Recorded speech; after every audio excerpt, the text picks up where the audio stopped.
ڕووداوێکی سەختی هاتوچۆ مامۆستایەکی ئاینی پایەبەرزی سلێمانی لێسەندینەوە.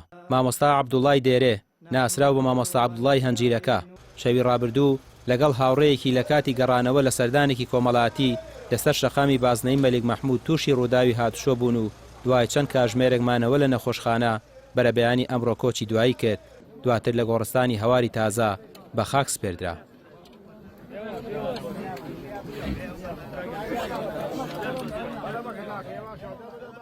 وە دیارە ئەم ڕووداوە جەنابی مامۆستا چوون بۆ لای یەکێک لە فەقیەکانی کە هەر فەقی خۆی بووە لە ئەم فەقەیە لە ئەسنای تەعەلوم و خوێندنیدا لە خزمەت جەنابی مامۆستادا بووە وەکو زیارەتێکی خێزانی چۆ بۆ لایەن و کۆمەڵێک لەو فەقییانە چوون بۆ لای و لە گەڕانەوەدا بەداخەوە سیارەیەک بە ئاڕاستەی پێچەوانەوە دێتە بەردەمی جەنابی مامۆستا و کە هەر فەقیەکی و خێزانێکی دیارە لە ناو سیارەکەدانا بەداخەوە کە جەنابی مامۆستا وەفاتی کرد و ئەو مامۆستا بەڕێزەش ئێستا بریندارە و مناڵێکیش و خێزانی ئەو مامۆستایەش کە ئێستا لە خستەخانەنا. جەنابی مامۆستا نزیکەی 50 ساڵێک خزمەتی میحراب و مزگەوت و وتار و قوتابیانی ئاینی و فەقێ و تەدریس و پەیوەندی کۆمەڵایەتی و چارەسەکردنی کێشە کۆمەڵایەتیەکان بە زۆر شێوازیەوە و لە ناو شار و لە دەرەوەی شار لە هەمان کاتە مامۆستا یەکێک بوو لەو کەسانی کە من وەکو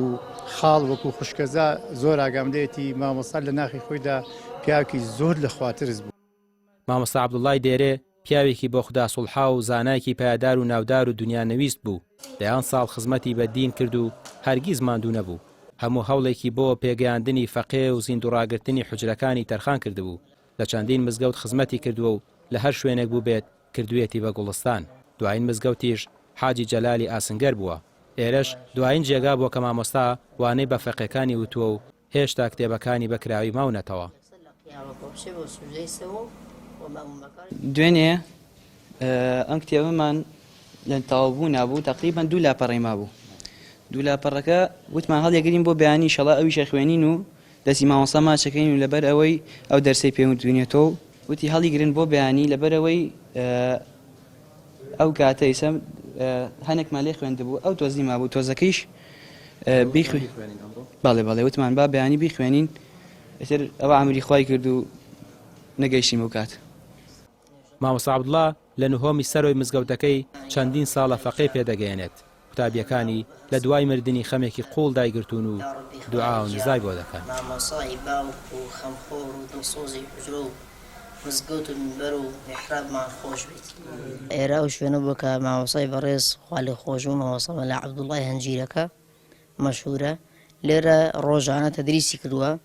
مامۆستا لەگەڵەوەی کە ئەو تەمەنە زۆریشی هەبوو هەنێک ماندوو بوو هەنێ نەخۆشیشی هەبوو لە فەقیەکان تاقە و توانای زیاتر بوو. چەند جار لە بەیانی سەعات 8ەوە هەتا و نوێژی نیوەڕۆ تا 12 تا 11 مەرحەلە بە مەرحەلەی فەقیەکان بچووکیان گەورەیان گەورەتریان لەگەڵ یەکە بەیەکیانە بە کتێبە جیاوازەکان لێرە تەدریسیە کرد و خزمەتی میزگەوتەکەیە کرد و هەروەها فەقیەکانیش پۆل پۆلەچوونە خزمەتی مامۆستا و لێرە لە خزمەتی مامۆستای کتێبەکانیان دەخوێند.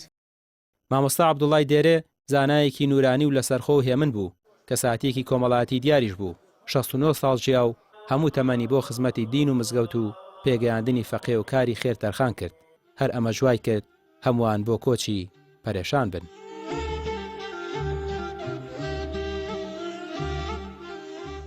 ڕامیار عوسمان کەناڵی پێام سلێمانی.